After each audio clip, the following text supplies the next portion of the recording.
Hey guys, I wanted to address a very important topic, in my heart at least, and that is adrenal fatigue and the diet.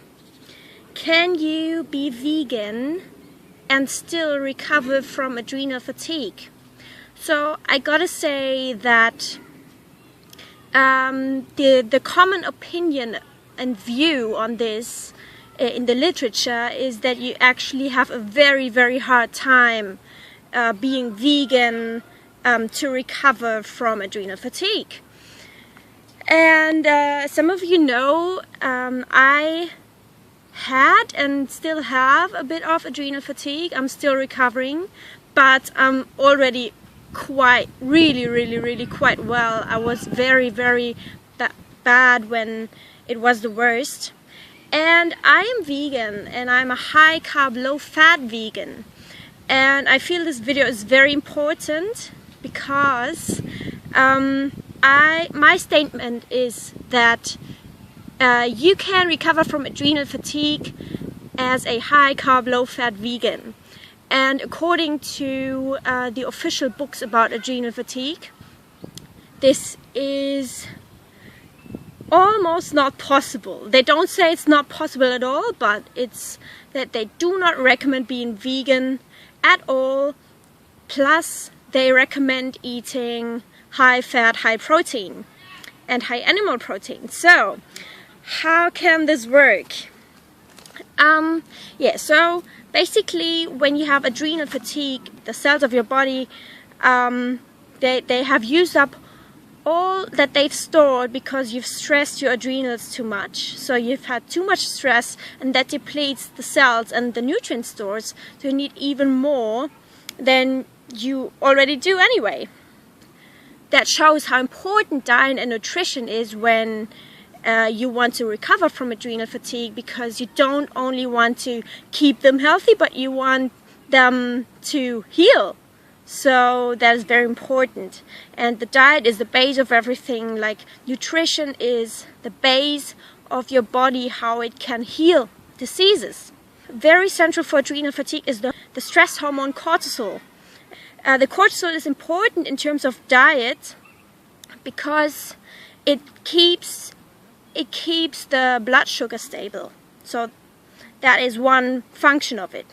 And when the cortisol is too high, when you stress your body too much, then the blood sugar gets also too high, because so you get blood sugar spike from eating foods that you don't get a blood sugar spike of when you're healthy, when you're not too stressed. And if it's too low, the cortisol, then the blood sugar is too low as well. So so when you want to recover from adrenal fatigue, you really have to avoid these situations of too high and too low sugar. Worsens the adrenal fatigue if you don't pay attention on that. So with adrenal fatigue, you basically have unstable blood sugar. So you basically need to take over the task that actually the adrenal glands have. And that is why you have to pay attention in the diet that your blood sugar remains stable.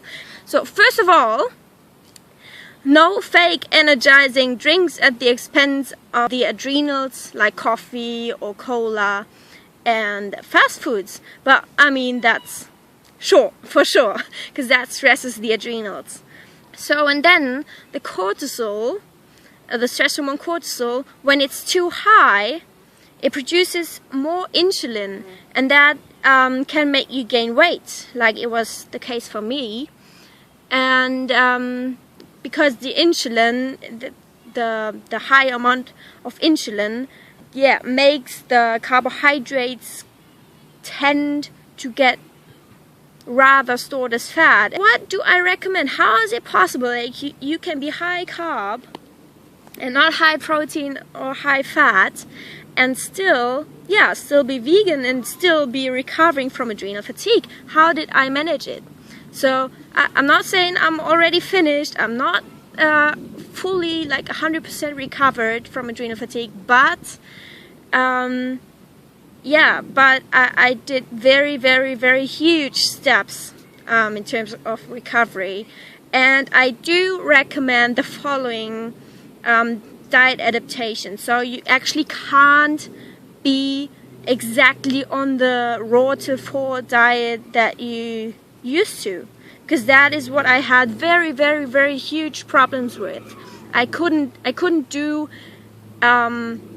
everything like I used to with raw till 4, but I just did very, very little adaptations which still kept me on raw till 4 and on a vegan diet and high carb, but yeah, those little adaptations to my diet were really, really important, and that is why I make this video.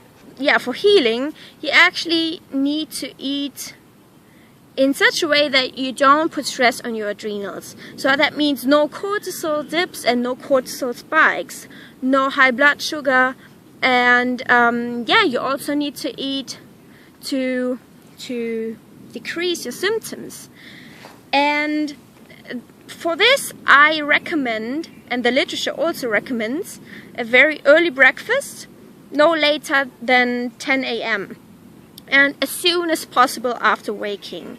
And then an early lunch, like 11:30, then a snack at 2 or 3 p.m. and then a dinner at 5 or 6 p.m. and then before bed a few bites of something. And yeah, you see so these meals are smaller than you usually had them, but yeah, there are more meals during the day to keep the blood sugar more stable and to not have too much sugar and carbs in one sitting, so your blood sugar can cope with it better. So you actually need to meet your body's needs with the diet, and yeah, you want to tax and burden your adrenals as less as possible, obviously. So, and what the common literature says about this is that you actually have to eat a lot of animal products. You actually need to have a protein-rich, a fat-rich diet, and animal products provide this, and they're excellent for this purpose, right? Yeah, so dairy and all kinds of animal products. And when I read this as a high carb, low fat vegan, I was like, this can't be it. This just can't be the solution. This can't be healthy for me and heal my adrenals or my whole body. Basically, when it's just not healthy. Long term, it is unhealthy as fuck. And so yeah, I was like, no, I'm not gonna do that. I'm not gonna put that crap into my body. So I stayed vegan, but what I did is these adaptations. I want to show you the befores and the afters, what I changed. So the befores are great and excellent and perfect for healthy adrenals. But the afters, the adaptations that I made to my diet, are recommended for weak and exhausted adrenals. So the befores are not bad, not at all. I actually came to that again. I've come to that again, so I already can eat like I ate before, pretty much. But when my adrenal fatigue was the worst, I had to do these changes. So before, I ate huge smoothies and huge meals in general, like a 2-liter smoothie in one meal, and always 1,000 calories plus. So, and then when my adrenal fatigue was the worst, so I recommend you, when you have adrenal fatigue, to have only like 500 calories in a meal, or yeah, in a smoothie, and that is, so make just a 1 liter of smoothie. And before I had 3 meals per day, then I had more meals per day, like 5 or 6. Before I was low sodium, and after I put extra sodium to my diet. Why is that? the aldosterone that the adrenals also produce, this hormone, is responsible. It regulates the sodium-potassium ratio. And because, when your adrenals are fatigued and exhausted, this regulation can't work properly anymore as well. And the sodium gets removed out of the blood circulation and it is excreted by the urine. And that is why I also had to pay attention on the potassium intake. And my wonderful bananas. I had to suffer from banana deficiency. No, just kidding. Well, I love my bananas and also potatoes. Those foods are very potassium rich. And I had to reduce the amount of bananas and potatoes when my adrenal fatigue was the worst.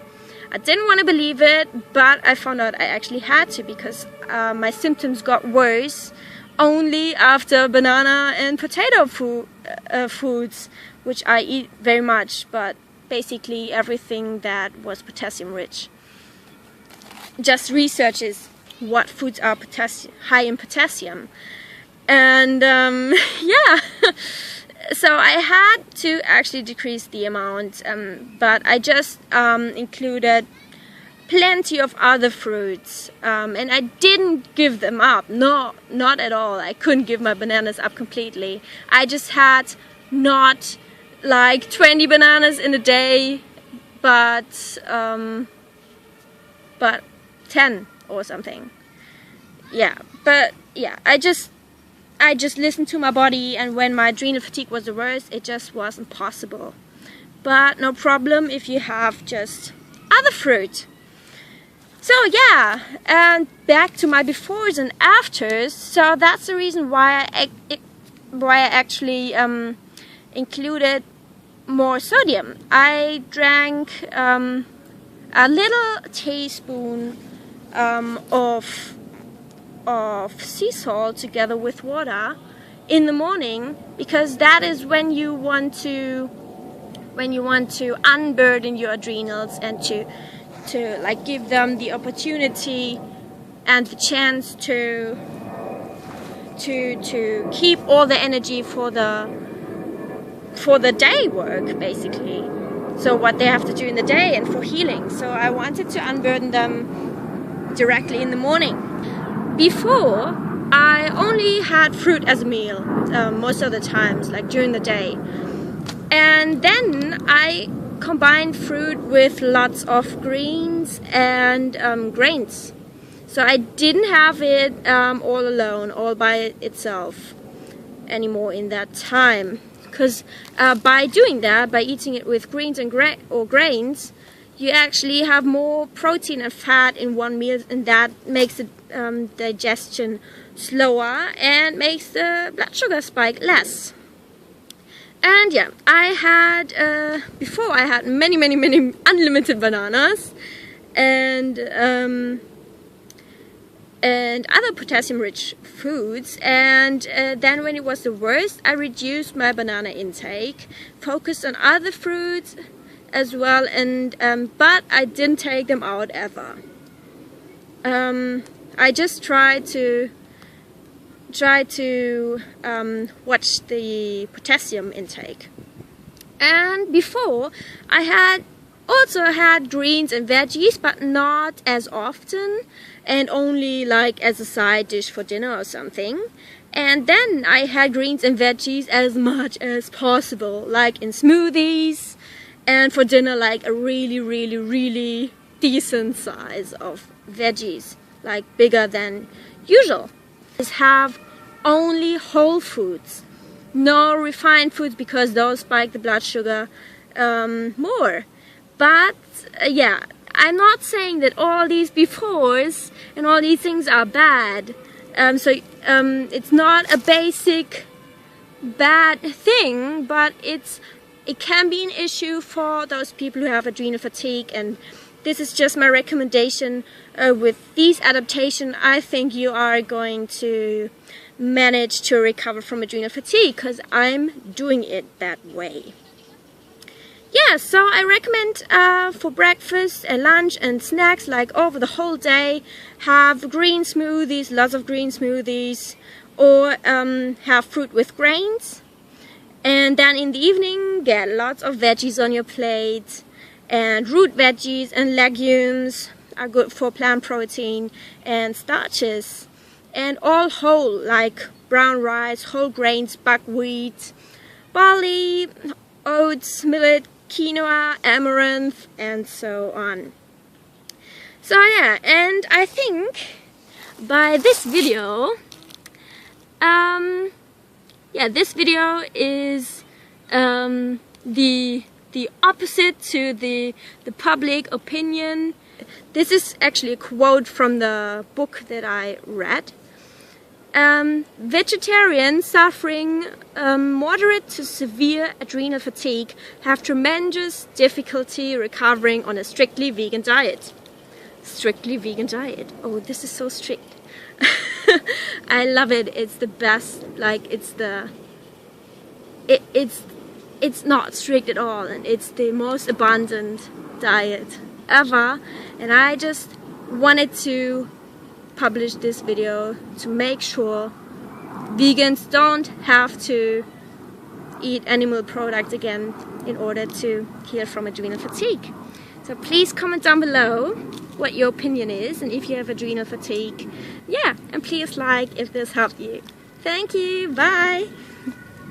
So in the end, carbs in abundance are still possible with adrenal fatigue. Yay!